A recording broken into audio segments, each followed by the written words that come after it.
लोकशाहीचा बुलंद आवाज, रिपब्लिकन वार्ता, महाराष्ट्र। लोकसभा निवडणुकीनंतर साऱ्यांनाच स्थानिक स्वराज्य संस्थांच्या निवडणुकांचे वेध लागले आहेत।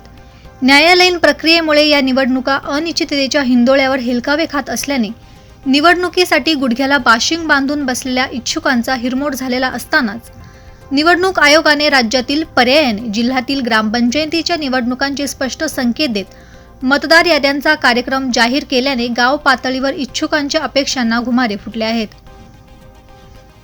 आगामी एप्रिल महिन्यात गाव कारभारांच्या निवडणुका होऊ घातल्या असून लवकरच नवे गाव कारभारी त्या ग्रामपंचायतीचा कारभार हाती घेऊ शकतील। महाराष्ट्र राज्यातील 1673 ग्रामपंचायतीची सार्वत्रिक निवडणुका होणार असून नाशिक जिल्ह्यातील 13 तालुक्यातील 202 ग्रामपंचायतीचा त्यात समावेश आहे। इगतपुरी तालुक्याला सर्वाधिक 65 तर निफाड आणि बागलाण तालुक्यात 30 ग्रामपंचायत आहेत।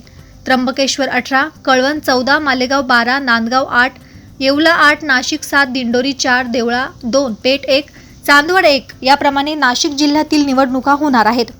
त्यासाठी इच्छुकांसह सर्वच राजकीय पक्ष सरसावले असून मोर्चे बांधणी सुरू झाली आहे।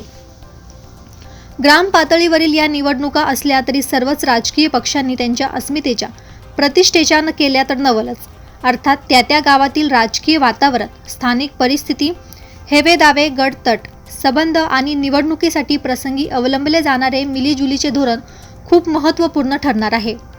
नाशिक जिल्ह्यातील ग्रामीण भागात आपापल्या राजकीय पक्षांची पाळेमुळे रुजवून पक्ष मजबूत करण्यासाठी सर्वच राजकीय पक्षांना या निवडणुका महत्त्वाच्या आहेत। 2 शिवसेना, 2 राष्ट्रवादी काँग्रेस, भाजप, मनसे, काँग्रेस आणि छोट्या मोठ्या राजकीय पक्ष संघटनांकडून यासाठी रानही पेटवले जाईल यात शंका नाही। परंतु त्या तालुक्यातील परिस्थिती, विद्यमान आमदार, माजी आमदार, जिल्हा परिषद, पंचायत समितीचे माजी पदाधिकारी आणि सदस्य, राजकीय नेते मंडळी, कृषी उत्पन्न बाजार समित्या, विविध सहकारी सोसायट्या आदींसह तेथे घटक या निवडणुकीत अधोरेखित होणार आहेत आणि त्यावरून निवडणुकीची दिशा ठरण्याची शक्यता नाकारता येत नाही। गाव कारभारांच्या या निवडणुका त्यांच्या पातळीवरच गावकऱ्यांच्या सहभागाने झाल्या तर इष्ट ठरेल। गाव पातळीच्या या निवडणुका असल्या तरी राजकीय वावटळात त्या फिरणारच। त्यातही मोठ्या आणि महत्त्वाच्या ग्रामपंचायतीकडे साऱ्यांचे लक्ष राहणार असून त्या आपल्या अखत्यारीत ठेवण्यासाठी राजकारण प्रयत्न तर होणारच। ग्रामपंचायतीच्या होऊ घातलेल्या निवडणुका आगामी जिल्हा परिषद आणि पंचायत समितीच्या निवडणुकांसाठी महत्त्वाच्या आहेत, त्यामुळे आता सारेच तयारीला लागले आहेत। न्यायालयीन प्रक्रियेत अडकल्याने नाशिकसह महाराष्ट्र राज्यातील महापालिकांच्या निवडणुका लांबणीवर पडल्या आहेत। नाशिक महापालिकेवर आणि नाशिक जिल्ह्यातील महापालिका, नगरपालिका यावर प्रशासकीय राजवट असल्याने गेल्या 3 वर्षांपासून महानगरपालिकेच्या अवघ्या कारभाराचे दायित्व आयुक्तांकडे एकवटले आहेत।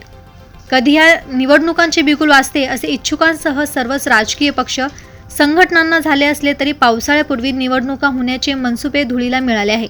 कदाचित दिवाळीपूर्वी किंवा दिवाळीनंतरही निवडणुका होतीलच याची शक्यता नाही। त्यामुळे सध्या तरी महापालिका, नगरपालिका, नगरपरिषदा निवडणुकीचे देव पाण्यातच आहे। त्यामुळे इच्छुक मंडळांचे तूर्त मनसुबे थंडावले आहे। रिपब्लिकन वार्तासाठी प्रतिनिधी Muktaram Bagul, Nashik. Subscribe now and press the bell icon. Never miss an update.